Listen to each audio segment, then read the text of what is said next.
اور یہ ایک ناقابل تردید ایک حقائق ہیں، ان پہ ان کی نوعیت اور ان کی کارکردگی بھی بحث ہو سکتی ہے کہ وہ کیسے کیسے کام کرتے ہیں، ان کے سلسلے میں اختلافات ہو سکتے ہیں۔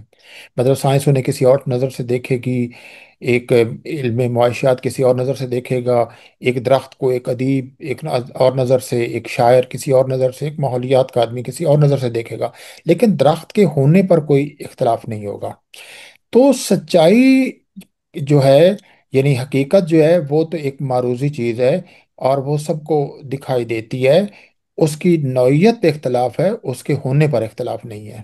اس کے مقابلے میں جو سچائی ہے، اس کی خصوصیت ہی اس کا معروضی کے مقابلے میں آبجیکٹو ہونا، سوری سبجیکٹو ہونا، اور یعنی موضوعی ہونا ہے۔ تو سچائی ہمیشہ ایک موضوعی ہوتی ہے، لہذا سچائی کا تعلق انسانوں کے ساتھ ہے، انسانوں کی داخلی زندگی کے ساتھ ہے، یا ہم کہہ سکتے ہیں کہ اگر حقائق کا تعلق انسان کے حواس کے ساتھ ہے اور انسان کے ذہن اور تعقل کے ساتھ ہے، تو سچائی کا تعلق انسانی شعور کے ساتھ ہے اور انسان کی داخلی دنیا کے ساتھ ہے۔ اب وہ جو سچائیاں ہیں، یعنی حقیقت ایک چیز ہے، سچائی دوسری چیز ہے۔ اب چونکہ انسانوں کی داخلی دنیا میں بہت سے اختلاف ہیں، میں آپ سامنے بیٹھے ہیں، یہاں تک تو ہم حقائق ہیں، لیکن ہمارے اندر کیا کیا چل رہا ہے، یہ ہماری داخلی دنیا، یہ نہ میں آپ کے بارے میں پوری طرح جانتا ہوں، نہ آپ پوری طرح میرے بارے۔ تو میرے اندر لہذا جو جن چیزوں کو میں سچ مان رہا ہوں، وہ آپ سے مختلف ہو سکتی ہیں، لہذا وہاں جو چیزیں شعور کا حصہ بنتی ہیں، انہی کے سلسلے میں بہت سے اختلافات پیدا ہوتے ہیں، کہ وہیں وہ بہت سے، تو لہذا سچائی وہاں فیکٹ سے زیادہ ایک تصور اور ایک قدر کے طور پر وہ سامنے آتی ہے۔ ٹھیک ہے، تو پھر لیکن یعنی سچائیاں موجود ہیں، یہ میں ضرور کہوں گا آپ کے سوال کے جواب میں، کہ سچائی تو شاید موجود نہ ہو لیکن سچائیاں موجود ہیں، یعنی حقیقت یعنی موجود ہے اور سچائیاں موجود ہیں، یہ جواب ہوگا آپ کے سوال کا۔ یعنی اس کا مطلب ہے کہ جو معروضی چیز ہے، دیکھیں نا، عام طور پر جو ہم یعنی سادہ، جو میری سمجھ میں بات آتی ہے کہ معروضی معاملات وہ ہوتے ہیں جن پہ عام طور پر ان کی معروضیت کی بنیاد پر ہم اختلاف نہیں کرتے۔ یعنی آپ مطلب سرخ رنگ کو دیکھتے ہیں تو میں بھی دیکھتا ہوں تو آپ بھی سرخی کہیں گے، میں بھی سرخی کہوں گا، ظاہر ہے وہ ہوں ایک آبجیکٹو چیز ہے۔ لیکن جو اچھا برا ہے، یہ ایک طرح سے سبجیکٹو ہے، تو اس کے بارے میں فرق ہوگا، آپ اس کو اچھا سمجھیں اور میں اس کو اچھا نہ سمجھوں، یا آپ اس کو خوشگوار سمجھیں اور میں اسے جو ہے وہ ناگوار سمجھوں، تو یہ ایک ہو سکتا ہے۔ تو اس کا مطلب یہ ہے کہ جو پھر کچھ چیزیں جو ہے، یعنی سچائی تو پھر وجود نہ رکھتی ہوئی اگر وہ موضوعی ہے، تو ہم اس کا مطلب ہے اس کو آبجیکٹیولی پہچان نہیں سکتے پھر۔ دیکھیں، سچائی موجود تو ہے، لیکن سچائی کی جو موجودگی ہے، وہ ایک طرح سے موضوعی موجودگی ہے، نہیں، یعنی اگر جن چیزوں دیکھیں جتنے سبجیکٹ ہوں گے نا، اتنی ہی سبجیکٹو چیزیں بھی ہوں گی، مطلب جتنے لوگ ہیں نہیں، اتنی سچائیاں ہوں بالکل گی، اس کا بالکل مطلب پھر تو نہ ہوئی نا۔ بالکل، نہیں نہیں، وہ سچائیاں موجود ہیں، اس لیے کہ وہ سچائیاں ان کی زندگیوں کا حصہ ہیں، ان کی زندگیوں میں ایک حاکمانہ کردار ادا رکھتی ہیں۔ مثال کے طور پر میں ایک نظام فکر کو سچا یا سچ مان کر اس پہ عمل کرتا ہوں، تو میرے لیے وہ ایک وجود رکھتا ہے، اور میرے سارے جو نظام ادراک ہے، خیالات ہیں، ان کو منظم کرتا ہے۔ تو لہٰذا وہ اس کی موجودگی میرے لیے شک کا باعث نہیں ہے۔ ہاں، دوسروں کے لیے وہ ایک سوال ہو سکتی ہے۔ معروضی طور پر آپ یہ کہہ سکتے ہیں کہ سچائی کا وجود معروضی نہیں ہے، موضوعی ہے، ٹھیک ہے، اور موضوعی چیزیں ہمیشہ قابل بحث رہا کرتی ہیں، ان کو ثابت کرنے کی ضرورت بھی پڑتی ہے، ان کو دلیل کی ضرورت بھی پڑتی ہے، اور ان پر مسلسل بحث بھی ہوتی رہتی ہے۔ بالکل ٹھیک ہے۔ تو آپ نے لکھا یعنی ایک جگہ پہ کہ سمجھاتے ہوئے نئے نکات صاحب کو کہ طاقت کے جویا لوگ جو ہیں وہ تاثر اور سچائی کا فرق جو ہے اس کو مٹانا چاہتے ہیں۔ اس کا مطلب ہے کہ یہ دو متقابل چیزیں ہیں، یعنی ایک تاثر ہوتا ہے اور دوسری چیز سچائی ہے۔ وہ اپنے تاثر کے زور پر سچائی کو مٹانا چاہتے ہیں یا اس کو ختم کرنا چاہتے ہیں۔ اب اگر وہ جو سچائی ہے وہ موضوعی ہے تو تاثر بھی تو موضوعی ہے، تو اگر دونوں موضوعی چیزیں ہیں تو وہ پھر ایک دوسرے کو کیسے مٹا سکتی ہیں؟ اور اگر وہ مٹاتی ہیں تو اس کو یعنی آپ سمجھے کہ غلط کیسے کہا جا سکتا ہے؟ دیکھیں نا، دو موضوعی چیزیں ہیں، دونوں کا اپنا اپنا سچ ہے، اگر تو ایک کا تاثر جو ہے وہ بھی سچ ہے تو دوسرا بھی سچ ہے، لیکن جملہ جو ہے اس سے مجھے ایسا اندازہ ہوتا ہے کہ بھئی تاثر جو ہے وہ موضوعی ہوتا ہے، لیکن سچائی کوئی آبجیکٹو چیز ہے جس کو مٹانا چاہتے ہیں۔ تو اس کی وضاحت کیسے فرمائیں گے آپ؟ دیکھیں، اس میں بھی لکھا ہوا ہے کہ میں تاثر کے خلاف نہیں ہوں، تاثر کی جارحیت کے خلاف ہوں۔ جی ہاں۔ یعنی میں تاثر کو بالکل مسترد نہیں کرتا، تاثر کو مانتا ہوں، لیکن تاثر کا جو سب سے بڑا ایک مسئلہ ہوتا ہے، تاثر وقت کے ساتھ بدل جاتا ہے۔ ہم اگر مثال کے طور پر، یہاں تو ظاہر مثالوں کی گنجائش نہیں تھی، جی جی۔ ہم آپ ان نقادوں کی تحریریں پڑھیں جنہوں نے تاثراتی تنقید لکھی ہے۔ چل۔ مثال کے طور پر میں نے مہدی افادی کا مطالعہ کیا، افادات مہدی دیکھیں۔ افادات مہدی میں چونکہ ان کی ساری تنقید تاثر پر مبنی ہے، فراق کی ساری تنقید تاثر پر مبنی ہے، نیاز فتح پوری کی، عبد الرحمن بجنوری کی، یہ سب لوگ جو تھے، یا خورشید الاسلام، یہ اپنے تاثر کو بناتے تھے۔ تاثر ہمیشہ ایک خاص کیفیت، خاص وقت میں اور خاص طرح کے حالات میں ایک طرح کا آپ کا جذباتی یا ایک احساساتی ایک رد عمل ہوتا ہے۔ تحسین کا بھی ہو سکتا ہے، تنقید کا بھی ہو سکتا ہے۔ اسی چیز کے بارے میں وہ بعد میں انہی ادیبوں کے بارے میں وہ بالکل دوسرے مقام پر بالکل دوسرے تاثر کا اظہار کرتے ہیں۔ تو تاثر یہ جاننے سے قاصر رہتا ہے کہ وہ اپنی ہی تردید کر رہا ہے، یعنی ٹھیک ایک آدمی ایک جگہ ایک تاثر اور دوسری جگہ، تو تاثر ایک طرح سے اس میں ایک عارضی پن ہوتا ہے۔ اس کے مقابلے میں جس کو میں سچ کہتا ہوں، وہ ہر وقت میرے ساتھ ایک مستقل کنسپٹ کے طور پر وہ موجود رہتا ہے۔ میں اگر مانتا ہوں کہ تنقید جو ہے وہ ایک، مطلب میرے نزدیک فرض کیا، میں کہتا ہوں کہ تنقید ایک بہت مثبت کردار ادا کرتی ہے، اور تنقید تخلیق کی حریف نہیں ہے، تنقید تخلیق کی حلیف ہے۔ نہ صرف تخلیق کی حلیف ہے، بلکہ پورے سماج میں ایک طرح سے ایک سماج کی قوت محرکہ ہے۔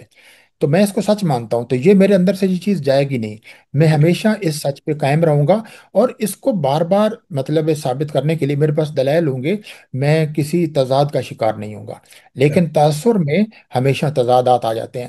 اب لوگ جو تاثراتی یا تاثر قائم کرتے ہیں، تو اس تاثر کا مطلب آپ یوں سمجھیے کہ ایک جس طرح جذبات میں ایک طرح کی قوت ہے، تو تاثرات بھی مجھے لگتا ہے کہ جس طرح پالیٹکس ساری کی ساری تاثرات پہ چلتی ہے۔ اگر آپ کسی بھی سیاسی، جیسے ہمارے یہاں آج کل دنیا میں بھی، اور ہمارے یہاں کچھ عرصہ پہلے تھا، اپنے یہ پاپولزم کی سیاست تھی، جی ہاں۔ تو پاپولزم کی ساری سیاست کی بنیاد اس تاثر پر ہے جو پوسٹ ٹروتھ کے ذریعے پیدا کیا گیا تاثر ہے۔ یعنی سچائی اور ماں باپ سچائی الگ چیز ہے۔ سچائی ایک ہے، ماں باپ سچائی، سچائی کا التباس یا سچائی کا دھوکہ ہے، ٹھیک ہے۔ لیکن اتنا وہ طاقتور دھوکہ پیدا کیا جاتا ہے کہ لوگ اس کو سچ ماننا شروع کر دیتے ہیں، اور اسی طرح جذبات کا اظہار کرتے ہیں جو سچائی کے سلسلے میں ہونا چاہیے تھا، لیکن وہ تاثر ہوتا ہے۔ تو تاثرات کا ایک کردار، میں یہ نہیں کہتا کہ تمام نقاد جو ہوتے ہیں وہ ان کا تاثر غلط ہو سکتا ہے، ایسا ممکن ہے کہ ایک جگہ ان کا تاثر درست ہو اور دوسری جگہ غلط ہو۔ ٹھیک ہے۔ تو اس پہ تاثر میں صرف مسئلہ یہی رہتا ہے کہ وہ اپنی اس تاثر پہ وہ قائم نہیں رہ سکتے، ٹھیک ہے، یعنی لیکن سچائی پہ آدمی قائم رہتا ہے۔ تنقید کے تناظر میں آپ نے یہ بات، یہ تاثراتی جی، تنقید کے تناظر میں، اور اس کے مقابلے جو تنقید کا ایک سائنٹیفک نقطہ نظر ہے، اس کے تقابل میں اس کو سمجھا جائے۔ بالکل ٹھیک ہے۔ بالکل بالکل ہاں، بالکل۔ کیونکہ صرف اگر موضوعی اور صرف معروضی کے حوالے سے کریں گے تو سچائی اور تاثر دونوں ہی موضوعی چیزیں بنتی ہیں۔ تو تقابل تو تب آپ کر سکتے ہیں جب ایک چیز آبجیکٹو ہو، تو اس کے ساتھ پیمانہ بنا کے اس کو کیا جا سکتا ہے۔ تو اس کا لیکن مطلب عابد ہے صاحب، جناب۔ معذرت کے ساتھ، جو مو... جب ہم کہتے ہیں کہ موضوعی چیزیں ہیں، تو وہ موضوعی چیزیں ایک طرح کی نہیں ہوتی۔ ایک تصور بھی موضوعی ہوتا ہے، اور ایک جذبہ اور احساس بھی موضوعی ہوتا ہے۔ سر۔ تو موضوعی دنیا انسان کی بہت وسیع ہے، جی۔ ہم مطلب اس کے بارے میں کوئی ایک رائے قائم نہیں کر سکتے۔ ہم یہ کہیں گے کہ موضوعی جب ہم کہہ رہے ہیں، تو ان میں سے کس چیز کو منتخب کر رہے ہیں۔ بالکل ٹھیک ہے۔ جی، بالکل ٹھیک ہے، میں سمجھ گیا سر۔ دوسری بات جو اس خط میں کی گئی ہے وہ ہے عقل کی فوقیت کی، اور اس پہ آپ نے بہت، یعنی جو شروع میں اقتباس ہیں وہ بھی ہیں، اور بعد میں بھی یعنی ایک طرح سے رہنما اس کو سمجھا گیا ہے، اور بہت سارے معاملات پہ اس کو فوقیت دی گئی ہے۔ اور یہ بھی اس میں تاثر موجود ہے جو میں نے قاری کی حیثیت سے میرے سامنے آتا ہے، کہ جو سچائی اور عقل جو ہے